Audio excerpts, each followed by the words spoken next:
सीता जन्म के नहीं करी दुई जन प्रश्न पचरेछन।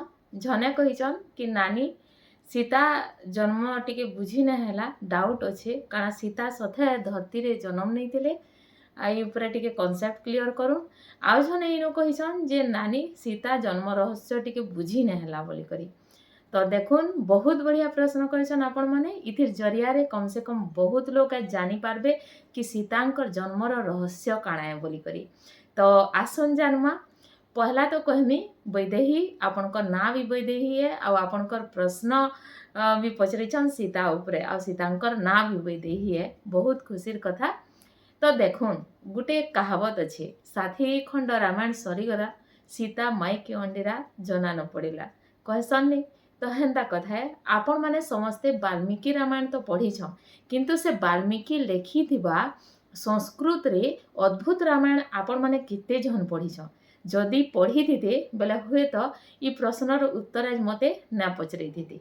वाल्मीकि रो जेन अद्भुत रामायण अच्छे संस्कृत रे सेथिरे जेन 27टा सर्ग अच्छे सेथिरे 23 नंबर रे बढ़िया भावे गोटे कथाटे बुझाई छे सेटा आपण माने किहे पढ़ी छन के कमेंट रे निश्चय बताबी। तो देखुन आपणकर प्रश्नर उत्तर देवार आगनु पहला कहमी जे हिरण्यकश्यप कथा इनु मु कहमी। राक्षस ना आपण जानिछन प्रहलाद लागी बोली से खमनु प्रभु नृसिंहनाथ नरसिंह अवतार नहीं करी माने नर आ सिंहर अवतार नृसिंह अवतार नहीं करी हिरण्यकश्यप बद्ध करथिले आपण माने जानिछन। तो हिरण्यकश्यप बोलथिला कि ना मते के धरती रे मारबा ना आकाश रे ना घर भितरे ना घरर बाहरे ना मनुष्य हिथिबा ना पशु ना दिने ना राति। तो भगवान नरसिंह अवतार नेले कि ना नेले माने मनुष्य आउ सिंह नरसिंह नृसिंह अवतार नहीं करी मारले हेन्ता सीतांकर भी जन्म हेइछे रावण की मारबार लगी। तो आपण माने तो वाल्मीकि रामायण पढ़ीछन और सेथिरे इटा जानिछन कि राम मारिछन रावण के कही करी किंतु आपण माने काना जानिछन कि रावण दुईटा थिली गुटे दशानन आ गुटे सहस्रानन।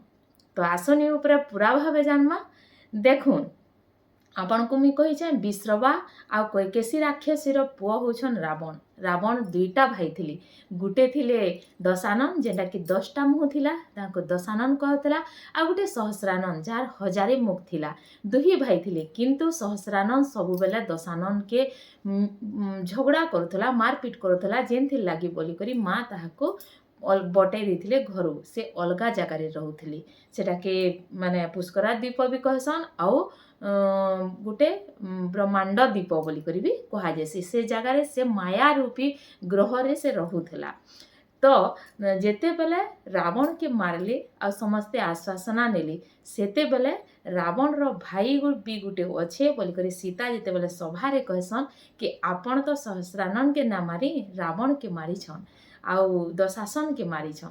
तो सेते बेला काबा ही जासन समस्ते आ सेते बेले अयोध्या रो राम मारी छे मोर भाई के बोली करी सहस्रानन भी क्रोधित ही उठसी। तो से समय रे जेते बेले आक्रमण करी जासन राम ताहाको हरै ना पारन राम मारी ना पारन गुटे तीर रे से राम के हरै देसी सहस्रानन और राम बेहोश ही जासन समस्ते सन अचेत करी पड़सन कि ना पारन किंतु सीता सेते बेले कालीर अवतार नहीं करी महाकालीर अवतार नहीं करी सहस्रानन के मारसन। तो इनु सहस्रानन भी गुटे माने पाइथिसी वरदान पाइथिसी ब्रह्मांकनु जे मते केनसी पुरुष ने मारी पारबा आउ नारी ही मारी पारबा बोली करी आ से नारीटा होछन सीता किंतु से इटा भी कंडीशन रखिथिसी जे से नारीटा माँ गर्भरु जन्म ना हेतबा बोली करी बेले बेले सीता केनते करी माँ गर्भरु जन्म हेले से तो धरती माता नु बाहरी छन न। तो प्रत्येक देवीर माने देवी जेन जन्म ग्रहण कले अवतार नेले सेथर किसी गोटे रहस्य थिसी। तो एतकर आपण माने जानि जेथिबे कि सीता माता क्या हला जे मार गर्भरु जन्म नहीं धरती माँ नु जन्म नहीं छन बोली करी कारण सहस्रानन से बर पाइथिला कि ताहा के माँ गर्भरु जन्म हला शिशु कन्या मारी ना पारे बोली करी। तो सेथर लागी बोली करी ମାଙ୍କର ଜନ୍ମ ରହସ୍ୟ। ଆଶା କରୁଛେ ଆପଣଙ୍କର ପ୍ରଶ୍ନର ଉତ୍ତର ଦେଇପାରିଥିମି। ଆଉ ଗୋଟେ କଥା ଇନୁ ମନେ ପଡ଼ଲା ଯେ ଆପଣମାନେ ଦେଖିଥିବେ ବିଷ୍ଣୁଙ୍କ ଦ୍ୱାରପାଳରେ ଜୟ ବିଜୟ ଥିସନ୍। ତ ଯେତେବେଲେ ବ୍ରହ୍ମାଙ୍କର 4 ପୁତ୍ର ଢୁକି ନାଇଁ ଦିଅନ୍ ଭିତରକେ ସେତେବେଲେ କିନି ଜୟ ବିଜୟ ଢୁକି ନାଇଁ ଦିଅନ୍ ବେଲେ ତାହାକୁ ଶ୍ରାପ ଦେଇଥିସନ୍ ଯେ ସବୁ ଯୁଗରେ ସେ ଅସୁର ରାକ୍ଷସ ରୂପୀ ଜନ୍ମ ନେବେ କହିକରି। ତ ସେଥିରର୍ ଲାଗି ବୋଲିକରି ଜୟ ବିଜୟ ସତ୍ୟଯୁଗରେ ହିରଣ୍ୟକଶ୍ୟପ ଆଉ ହିରଣ୍ୟାକ୍ଷ ରୂପରେ ଜନ୍ମ ନେସନ୍। ତ୍ରେତା ଯୁଗରେ ରାବଣ ଓ କୁମ୍ଭକର୍ଣ୍ଣ ରୂପରେ ଜନ୍ମ ନେସନ୍। ଆଉ ଦ୍ୱାପର ଯୁଗରେ ଶିଶୁପାଲ ଆଉ ଦନ୍ତବକ୍ର ରୂପରେ ଜନ୍ମ ନେସନ୍। ତ ଦେଖୁନ୍ ମୁଇଁ ସବୁବେଲେ କହେସି ପ୍ରତ୍ୟେକଥି କିଛି କନସେପ୍ଟ ଥିସି ବୋଲିକରି। ତୁଳସୀ ଦାସ କହିଛନ୍ ଯେ ଯୁଗ ସହସ୍ର ଯୋଜନ ପର ଭାନୁ। ଇହାଦେ ଯାକେ ନାସା ପ୍ରୁଭ୍ କରିପାରିଛେ ଯେ ଭାନୁ କେତେ ଦୂରେ ଅଛେ ଆମରନୁ କହିକରି। ତାପରେ ଦେଖୁନ୍ ରାମସେତୁକେ ନାସା ଇହାଦେ କହୁଛେ କି ମାନବ ନିର୍ମିତ ବୋଲିକରି।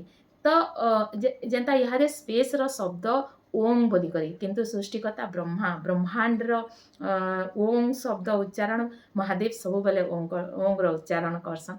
ତ ହେନ୍ତା କିଛି ଅଛେ ଯେନ୍ଟାକି ଧୀରେ ଧୀରେ କରି ବିଜ୍ଞାନ ବି ସେ ତ ପହଞ୍ଚୁଛେ। ଆଉ ବିଜ୍ଞାନ ପହଞ୍ଚିବାର ଆଗନୁ ତ ଆମର ମୁନି ଋଷିମାନେ ଆଉ ଅଲରେଡ଼ି ସେଟା ବାହାର କରି ସାରିଛନ୍। ତ ଆଶା କରୁଛେ ଆପଣଙ୍କର ପ୍ରଶ୍ନର ଉତ୍ତରଟା ଦେଇପାରିଥିମି। ରହୁଛେ, ନମସ୍କାର।